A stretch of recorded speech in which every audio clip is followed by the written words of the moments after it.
It's me, Irene Sanders.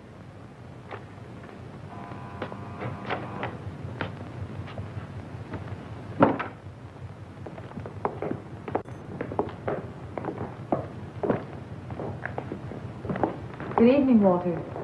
Good evening. Here are the X-ray photos that Professor Abel asked for yesterday.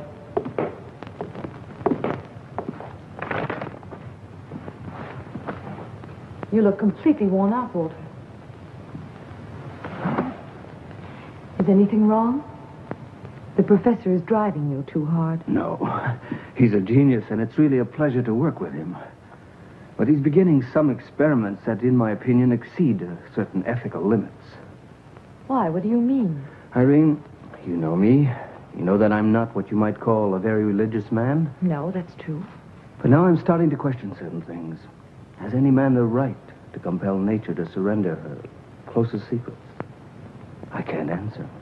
I'm very much confused. Walter, has the professor spoken to you yet? About what? About me. He examined me 2 weeks ago, and I wanted to know if... Oh, I'm sorry. I really don't know what's wrong with me these days. Yes. Well, he's very satisfied with his findings, and he's convinced an operation can be successful. But I'm worried, Irene. You know there are risks involved. I have full confidence in the professor. Walter, I'm so lucky. Oh, just to imagine, I'll be able to stand straight at last, and nobody's going to stare at me. On the contrary, I think that men are certainly going to look at you. Walter, where are you? I need you. The professor wants me. I will be able to see you soon. We'll talk about it then. Goodbye, Irene. Good night, Walter. Excuse me, nurse. I'm looking for the house of Professor Abel. That's it.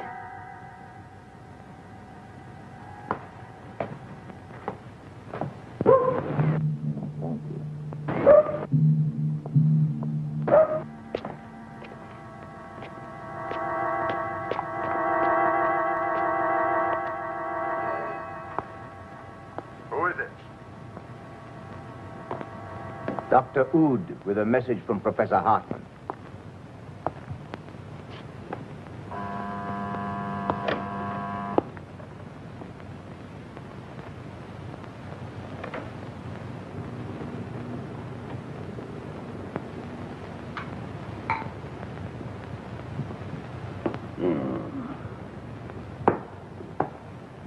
Hello, Dr. Oud. Good evening, Professor. May I present Dr. Burke, my assistant? He's a first-class surgeon and an excellent architect. It's he who designed this house. This is Bert Yeager, an engineer of genius. He designed and built my special operating table. It permits me to work without assistance. He's a little strange, the result of a brain operation. But he's a good and faithful collaborator and worthy of our confidence. We all live here together. Where are you from, by the way? I can't even tell you, Professor. I was the only survivor of a shipwreck. Both of my parents died. I was a few months old. You have a very strange name. That was the name of the wrecked ship, SS Oud. Nah.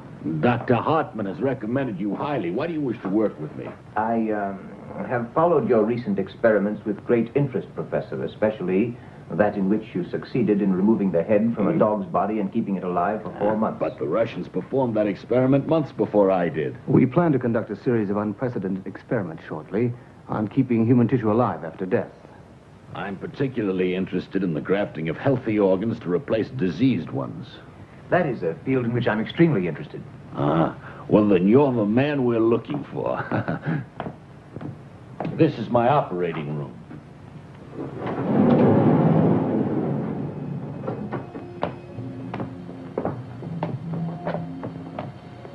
You will find everything you'll ever need here. Electrocardiograph, electrocephalograph, and this is my silent assistant which Bert built for me. And that is my Serum Z. With this serum, I'm able to keep an organ alive after separating it from its body. Fantastic. Fantastic. That's absolutely sensational. Why have you kept this a secret, Professor? Oh, do you think it's so important? I'm not an ambitious man. What's important for me is the progress of science. Yes, that was used to support the dog's head. Theoretically, one should be able to repeat the experiment with a man's head. But that's absurd. I would never have thought of such a thing. I said theoretically, Professor. Yes, you're perfectly right. Theoretically, it's possible. Thanks to the advances of modern surgery and my development of serum Z, it's possible to consider operations which would until recently have been considered unthinkable. When can you move in with us, sir? Whenever you wish, Professor. Tomorrow. Good. Walter, leave us alone.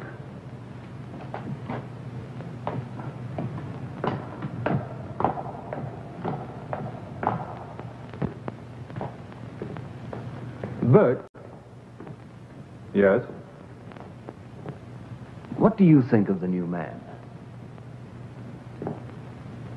I don't know. But the professor needs him.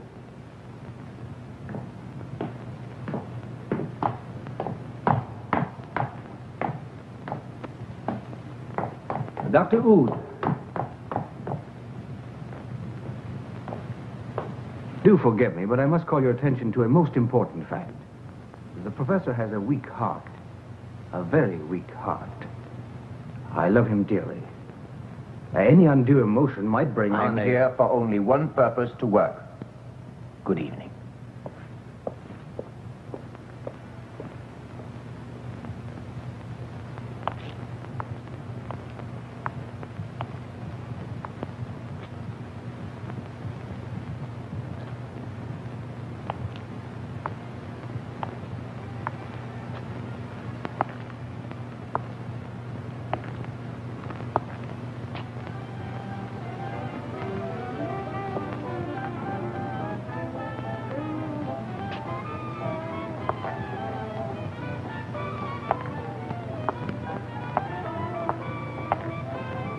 You got a big kick out of taking your clothes off in front of those slobs, don't you? If you want to make me a better offer, go ahead. I'm sick of standing around shivering and playing the model for you. Nobody says you have to. I just don't like seeing you undressed in front of others. Uh-huh. You're jealous, plain jealous. If you don't like it, do something about it. We could live like millionaires if you wanted. If your father, the great John Lerner, would only make you work a little on your law examinations long enough to get your diploma. You and your pictures. Who'd buy any of your pictures? Oh, be quiet. You make me sick. I make you sick, huh? Who needs you anyway? Miss Lily, on stage. Yes, I'm coming. So I make you sick, huh? 1 minute to go, Miss Lily. Just wait.